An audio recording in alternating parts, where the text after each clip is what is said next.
Hola, ¿qué tal a todos? Buenos días, tardes o noches, espero que estén muy bien.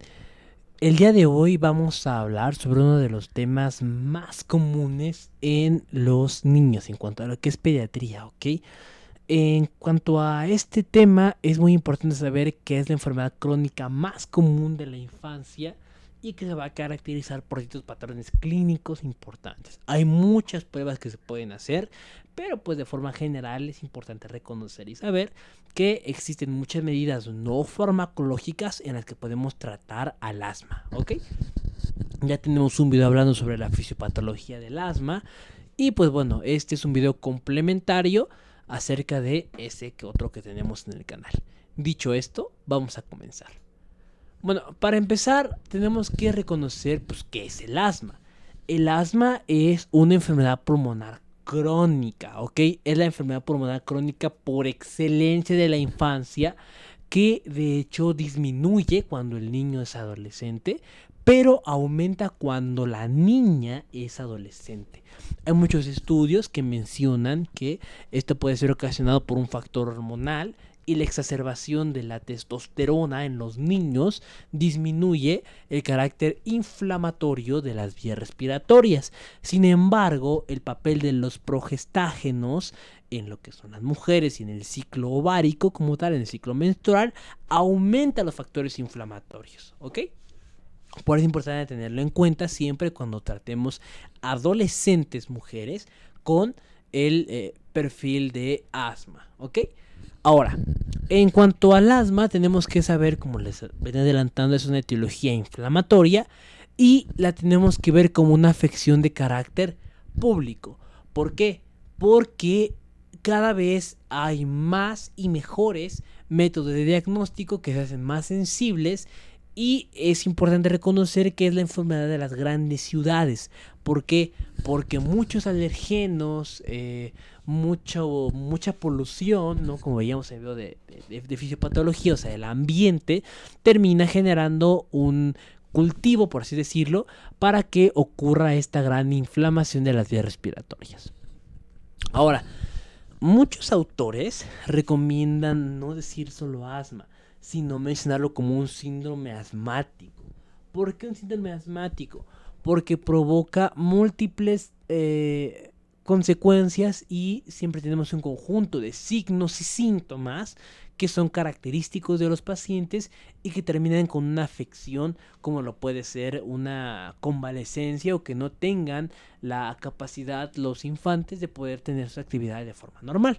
Entonces, en cuanto al síndrome asmático, podemos encontrar los síntomas, los propios del asma, que son 4, las sibilancias, la tos, la opresión y la dificultad respiratoria, las complicaciones que pueden ser múltiples, incluso hasta la muerte, y las comorbilidades del paciente. En este caso nos referimos más que nada a un asma de tipo alérgico, ¿ok? Que es la más común. Sin embargo, hay otro tipo de asma, como la ocasionada por obesidad o la ocasionada por la no alérgica, etcétera, ¿no? Pero estas son más como una clasificación o subclasificaciones. La idea es buscar un diseño estandarizado, tanto de la GINA como de manejos de, no sé, de las guía de práctica clínica mexicana o mmm, normas oficiales o las guías de Latinoamérica, de las guías de la OMS, o sea, unificar criterios, esa es la idea, ¿ok? ¿Para qué? Para tener un manejo adecuado y disminuir los riesgos de complicaciones en los niños. Y sobre todo tenemos que tener en cuenta que el manejo del asma debe ser adaptativo, actualizado y sobre todo preventivo. Esa es la clave, prevenir las exacerbaciones en los y las pacientes con asma. Entonces, recordando muy generalmente la fisiopatogenia del asma, ¿por qué? Porque tenemos un video completamente dedicado al tema, hay que saber que el asma es una enfermedad crónica, ¿ok? Ocasionada por o generada en las vías respiratorias por células y mediadores inflamatorios, la más común. En este caso, va a ser por daño a músculo liso, ¿ok? O sea, se va a dañar de forma rápida lo que son los bronquios y de esto depende el tratamiento usar. ¿Por qué? Porque si hay inflamación, usamos un antiinflamatorio. Si hay liberación de factores inflamatorios, bloqueamos los factores inflamatorios. Si hay un exceso de mecanismos que provoquen contracción del músculo liso, pues vamos a evitar esa contracción del músculo liso, ¿no? Pero eso lo vamos a hacer más adelante en un video que tengamos específicamente hablando de la farmacoterapia del asma. Y como les decía, es un síndrome, ¿ok? Porque es una red de procesos en donde van a haber múltiples endotipos. O sea, los endotipos son los mecanismos que ocurren. El T2 y el no tipo 2, ¿ok? Y finalmente los fenotipos, o sea, la clínica que se manifiesta. No es lo mismo un paciente que desarrolle asma por ser obeso a uno que lo desarrolle después de una sinusitis, de una alergia o de cualquier otra enfermedad que provoque asma de forma más común. Este es un diagrama que me gustó mucho porque nos refiere, por ejemplo, que si empieza desde el músculo, te da una asma pausigranulocítica, neutrofílica, mixta, eosinofílica, la más común, o, no alérgica o alérgica, ¿ok? Según el fenómeno que esté pasando. Es importante recordar que hay múltiples genes que se han visto asociados al asma, ¿ok? Y de hecho, si padre o madre tienen asma, la probabilidad de que el hijo la padezca es de hasta un 80%, o sea, es altísima la probabilidad. Y bueno, la clínica se basa en los síntomas cardinales, que son más de 2, pero esto lo vamos a ver con un criterio que se llama ABC, que ahorita les voy a explicar de mejor manera. El asma se basa, o el diagnóstico del asma se basa en 3 cosas, ¿ok? La sospecha, la confirmación y el diagnóstico detallado. Vamos a empezar con A, sospecha, ¿ok? Tiene que ser un indicio clínico. ¿Por qué? Porque sea un paciente que tenga intensidad en los problemas respiratorios, según el tipo de problemas respiratorios y la frecuencia de los síntomas. O sea, que vengan ya de forma constante esos síntomas, sobre todo en las noches, por ejemplo, o que sean al hacer ejercicio, al estar jugando, el niño se cansa muy rápido, al tener cualquier complicación común en ese sentido, ¿ok? Entonces tenemos que tener en cuenta un indicio clínico de forma principal. Sibilancias, o sea, que haya como chiflidos a la hora de la exploración física a nivel de los pulmones. Una tos paroxística, que el paroxismo se basa en un inicio y final súbito, o sea, así como empieza, así termina de rápido. De predominio nocturno, la disnea, que la disnea, pues bueno, va a ser esta dificultad respiratoria, y opresión torácica, ¿ok? Hay que tener en cuenta que estos son los 4 síntomas principales o cardinales del asma. Si hay más o igual a 2, tenemos que comenzar a sospechar el mismo. Por ejemplo, el niño tiene sibilancias y tos paroxística, o sea, tos nocturna. ¿Ok? Ya tenemos que empezar a sospechar. Y además el antecedente principal es que tiene una rinitis alérgica, que convive con animalitos, que tiene muchos peluches, que vive en una zona cercana a mucho humo, que no sé, cualquier cosa que pueda generar una alergia o una afección directa a los bronquios, pues bueno, va a provocar que exista un riesgo, ¿no? en el paciente. Y sobre todo el historial de la enfermedad, lo que les decía, los factores exacerbantes. Esta imagen que está en Facebook, básicamente la agarré de una página de alergias. Pues bueno, nos dice que el asma afecta en general a la población y que los síntomas principales serían estos, ¿no? Los que ya les venía mencionando. Esta es una infografía muy simple y muy bonita que si la quieren utilizar también está disponible en internet y está muy muy padre. Como un resumen de lo que veíamos en esta diapositiva. Ahora, bueno, antes de pasar al cuadro B, que es la confirmación de lo que es el asma, para la clínica es importante mencionar que hay factores que aumentan la probabilidad de tener asma y otros que reducen la probabilidad de tener asma. Los que aumentan la probabilidad de tener asma son que los síntomas que les mencioné, las sibilancias, la tos, la disnea, etcétera, sean frecuentes y recurrentes, ¿ok? Que empeoren en la noche, madrugada, ejercicio, aire frío, polvo, mascotas o llanto y risa. También si el niño no tiene infecciones, o sea, no hay fiebre, no hay tos con esputo, o sea, no hay nada que nos indique una infección o un factor inflamatorio por infección o por un agente etiológico, lo más común es que sea asma, ¿no? O sea, que nos dé este parámetro.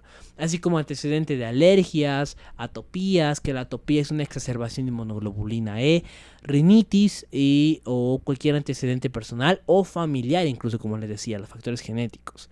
También sibilancias generalizadas en la auscultación, Si hay mejoría con tratamiento antiasmático, ok, vimos que el niño tiene una crisis, usamos salbutamol, por ejemplo, que ya vamos a entender mejor el salbutamol cuando veamos a los fármacos, pero se los adelanta de forma general, abre lo que son las vías respiratorias, pues bueno, ya nos da una idea de que puede tener asma.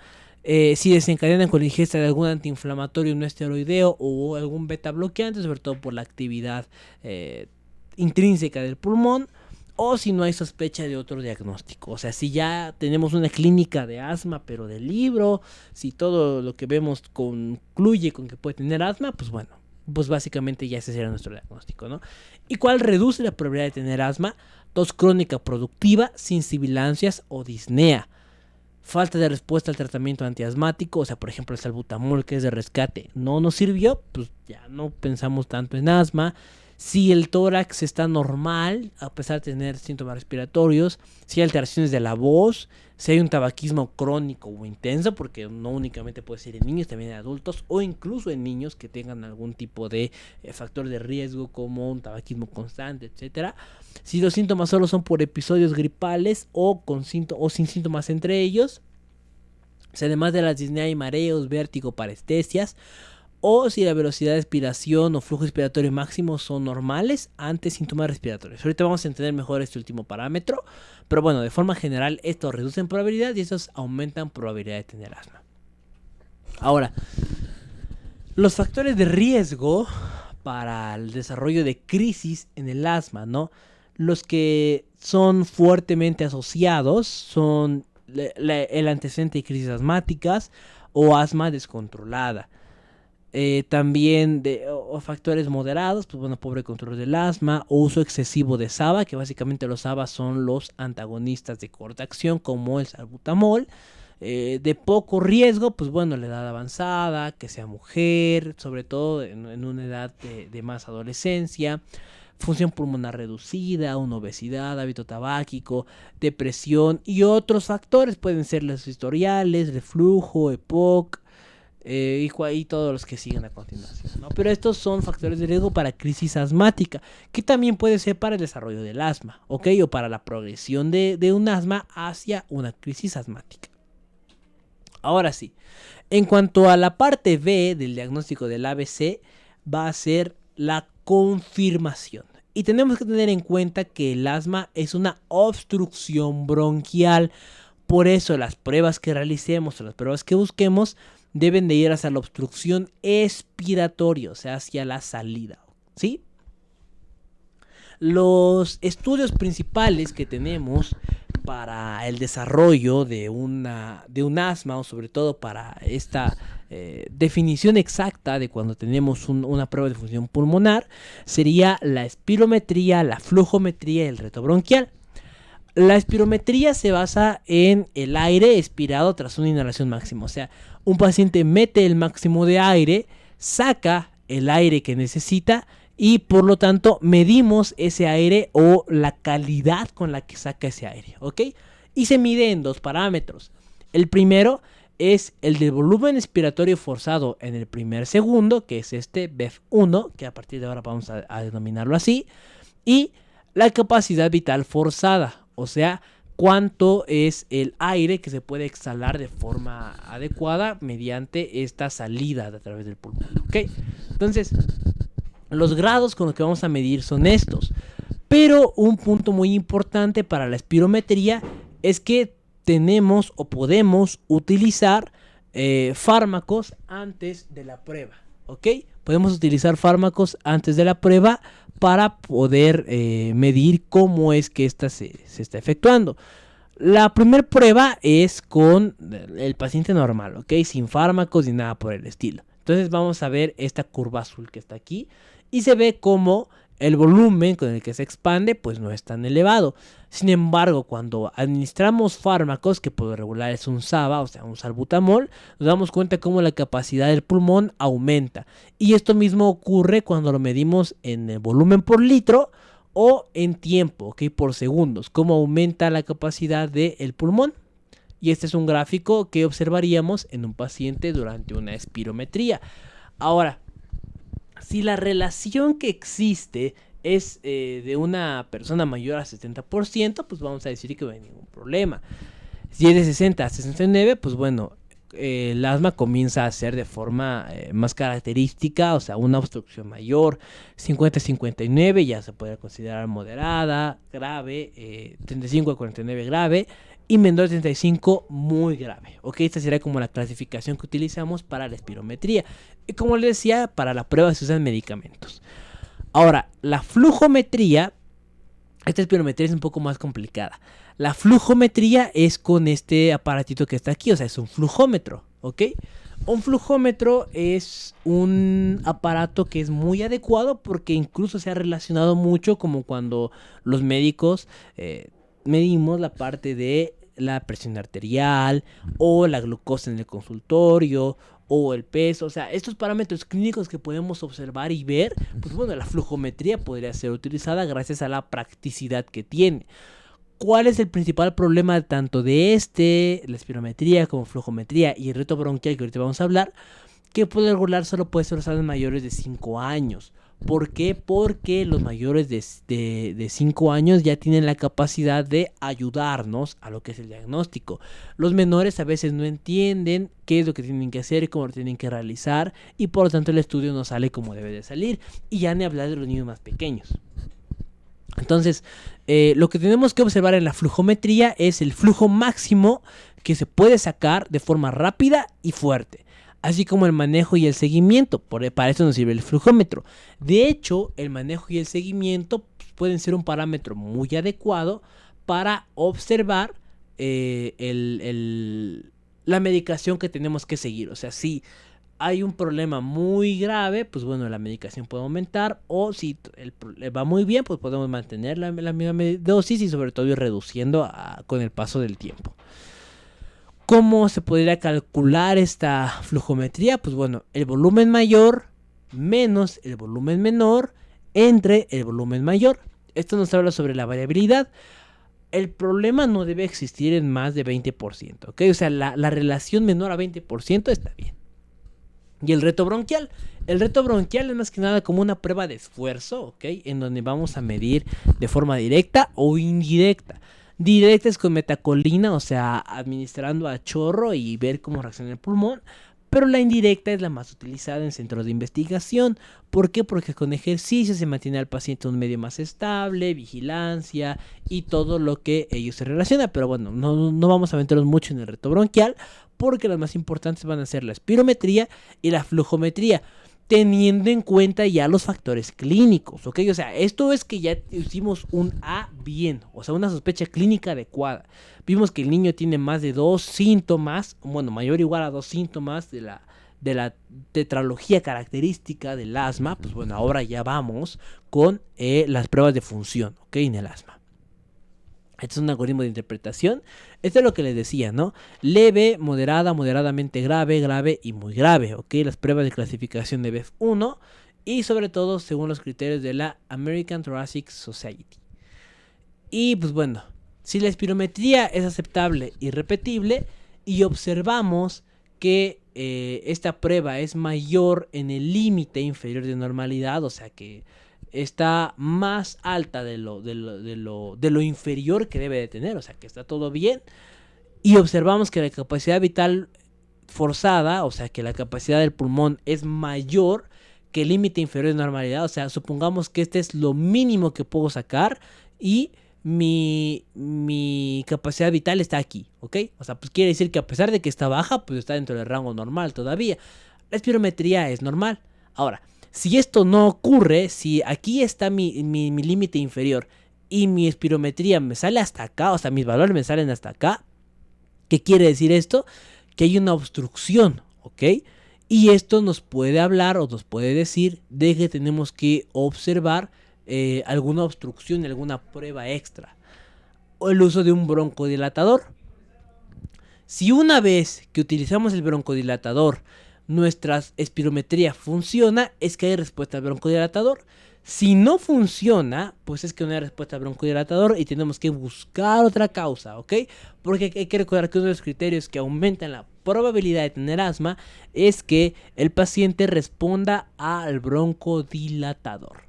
Y aquí les puse la misma imagen que les había puesto anteriormente con las pruebas, lo que significan cada una de las abreviaturas y la clasificación según la espirometría. Ahora, el asma no únicamente tiene pruebas clínicas de función respiratoria, ni pruebas únicas de función, o sea, de clínica, ¿no? Como tal, o sea, síntomas, sino que también hay algunos biomarcadores y se dividen en los de primera y segunda línea, ¿ok? Ahorita les voy a explicar esto, que son los pilares del asma, que se me hizo muy, muy interesante y muy práctico de reconocer. Los biomarcadores del asma de primera línea son los eosinófilos. Por lo regular, cuando hablamos de un asma de tipo alérgico, que es la más común y la que los antecedentes nos lo refieren, porque el niño tuvo rinitis, vive en una zona donde hay muchos animales, por ejemplo, por el pelito de los animales que tengan una alergia o mucho humo, etcétera. Los eosinófilos van a estar aumentados. Valores más de 4% o más de 300 microlitros, ¿ok? Inmunoglobulina E elevada según edad o según alergenos. Aquí hay que tener mucho cuidado porque algunos de los eosinófilos y de la inmunoglobulina E pueden alterarse en algunas parasitosis. Por eso tenemos que ver las zonas endémicas en donde vive el niño, ver si no tiene algún tratamiento por parásitos, desparasitarlo si ese fuera el caso y volverlo a medir, ¿ok? Ahora, en los biomarcadores de segunda línea, la fracción exhalada de óxido nítrico o FeNO, resumido o abreviado, que en adultos debe de ser mayor o igual a 40 partes por billón y en niños más de 35. Y pues bueno, también podemos encontrar a eosinófilos en esputo, o sea, en las secreciones debido a la tos. ¿Cuáles son los pilares en el diagnóstico del asma? Lo primero, sospecha clínica, ¿ok? Atopía, o sea, alergias, el cuadro clínico. ¿El niño tuvo dermatitis atópica? No, que sí. ¿Tuvo rinitis? Sí. ¿Tuvo un problema de alguna alergia? No, que sí. O sea, ¿es alérgico a los gatos, a los perritos, a los peluches, a cualquier cosa? Sí. Ok, punto. Como una checklist, ¿no? Tenemos inmunoglobulina E específica para el antígeno in vitro de tipo sérica o PRIC. Si tenemos una inmunoglobulina E total o siempre confirmar primero el diagnóstico del asma. Y la correlación con el antígeno, ¿ok? O sea, la historia natural de la enfermedad, los retos que hay que tener, o el reto bronquial, por ejemplo, o cuando se exacerba el asma, y la fracción exhalada de óxido nítrico, así como los eosinófilos. ¿Se dan cuenta? Todo tiene que ver con el asma alérgica. Pero si pudiera hablar de los pilares más importantes, sería la sospecha clínica y los factores inmunológicos, ¿ok? O alérgicos que tiene el niño. Ahora, los criterios, como decía, las parasitosis. Un niño que vive en zona endémica, es importante mencionarlo a los eosinófilos y a la inmunoglobulina E. También en las inmunodeficiencias, ¿ok? Es importante tenerlas siempre en cuenta. Y neoplasias malignas que cursan con atopías, o más que atopías, con exacerbaciones de células sanguíneas. Y la C, finalmente, es el diagnóstico detallado. ¿Se acuerdan que había ABC? A, sospecha clínica, B, confirmación y diagnóstico, y C, un diagnóstico detallado. La C más que nada se refiere a que en el niño, que ya vi que sí, mi sospecha clínica me decía asma. Mis pruebas de funcionamiento pulmonar me confirmaron que es asma. Mis pruebas de biomarcadores me confirmaron que es asma porque tiene eosinófilos, tiene espirometría alterada, tiene tos nocturna, tiene sibilancia. O sea, es un asma clínica de libro, ¿no? Básicamente. Pues bueno, ¿qué tenemos que hacer ahora? Detallar el diagnóstico. ¿En qué nivel está mi paciente? Y estos van a ser según las exacerbaciones que tenga del asma, el riesgo futuro de mi paciente, o sea, qué tan probable es que él vaya o curse con una crisis asmática, la gravedad de sus crisis asmáticas, o sea, qué tanto en peligro pone en su vida, y el fenotipo endotipo del asma, ¿ok? O sea, si el fenotipo es de las características clínicas con sibilancias, no sibilancias, si el endotipo es de T2 o no T2, o sea, según las características del paciente, va a ser el diagnóstico detallado y sobre todo eso nos va a guiar con el tratamiento que debe llegar a tener. Y esto, pues bueno, son diagnósticos diferenciales del asma, que se los dejo, pues básicamente, por si le quieren tomar una captura de pantalla, leerlos. Puede ser displasia, anomalías congénitas, bronquiolitis, reflujo, fibrosis, insuficiencia cardíaca, aspiración de cuerpo extraño, etcétera, ¿no? Ahora, Algo que hay que tener en cuenta es que el asma es una afección multifactorial y que el tratamiento debe de ir encaminado a este tipo de fenómenos. Recuerden que en este video abordamos al asma y su tratamiento de tipo no farmacológico. Más adelante vamos a hablar sobre el tratamiento farmacológico. Pero ¿cuáles deben de ser los objetivos del tratamiento? Bueno, debe de ser alivio y control de los síntomas, ¿ok? Que el niño no tenga un problema exacerbado de los síntomas y que por lo tanto pueda controlarlos. ¿Para qué? Para que realice actividades diarias sin ningún impedimento, evitar las crisis y mejorar la función pulmonar. O sea, todo va de la mano. Tenemos que controlar los síntomas, controlar el asma para evitar que exista un deterioro de la función pulmonar y por lo tanto el niño pueda trabajar de forma correcta, haciendo lo que él quiera, ejercicio, jugar, saltar, brincar, lo que él quiera, sin tener riesgo de crisis. Tenemos que tener siempre presentes a los factores de riesgo inespecíficos, como lo pueden ser los virus, y los específicos, o sea, los que ya sabemos que sí o sí le causan un daño al niño, como las alergias. En este caso, un ejemplo podría ser esta, ¿no? Los factores desencadenantes del asma: el pelito de los animales, los cigarros, el humo, el polvo, los olores fuertes, el polen, el estado del tiempo, las gripes, que esto sería más inespecífico, ¿no? Y correr deportes o trabajo duro. Esto pues podría desencadenar el asma y tenemos que tratar o ver la manera de evitarlo. Otro fenómeno bien interesante es el de la variabilidad de la edad. Ok, o sea, no es lo mismo un niño que tiene, un varoncito pequeño de 5 años, por ejemplo, a un paciente que tiene, o un paciente que tiene 15 años, o una niña, ¿no? Que tiene 15 años. Otro fenómeno es el de la disanapsis, que la disanapsis tiene mucho que ver con el sexo de los pacientes. De forma general, la disanapsis puede definirse como aquella relación alterada entre el tamaño de la vía aérea y el volumen pulmonar. Algo bien interesante que pasa es que siempre hemos escuchado este término de que la niña se desarrolla más rápido. Y por eso es que en ellas el asma es menos evidente o menos exacerbante cuando son niñas, justamente cuando tienen esta edad en la infancia. ¿Por qué?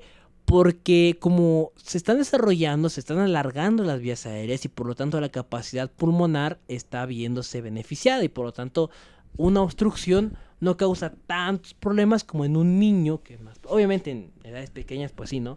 Pero en un niño que es más pequeño, esto ocurre porque los pulmones son más pequeñitos, o sea, grosso modo los globos son más pequeños y por lo tanto si se inflaman se obstruyen más cañón. Esto cambia cuando crecen, ¿ok? Cuando un niño crece, sus pulmones son más grandes que los de... Bueno, cuando un hombre crece son más grandes que los de una mujer. Entonces, por este factor es que se comienza a generar que haya una mejor relación en cuanto a lo que son niños con asma, adolescentes con asma y niñas con asma a adolescentes mujeres con asma, ¿ok? Por eso es importante esta relación y sobre todo los ciclos hormonales, como les decía al principio del video, testosterona relacionado con un factor antiinflamatorio y progestágenos relacionados con factores inflamatorios, ¿ok? Por eso es que de hecho los pacientes que tienen disminución de la testosterona o ya mayores que baja la testosterona de forma natural, el asma se vuelve a desencadenar, ¿no? O sea, el periodo más grave de un hombre para tener asma sería en las edades extremas, ¿no? O sea, niños pequeños o adultos mayores. Y la dieta.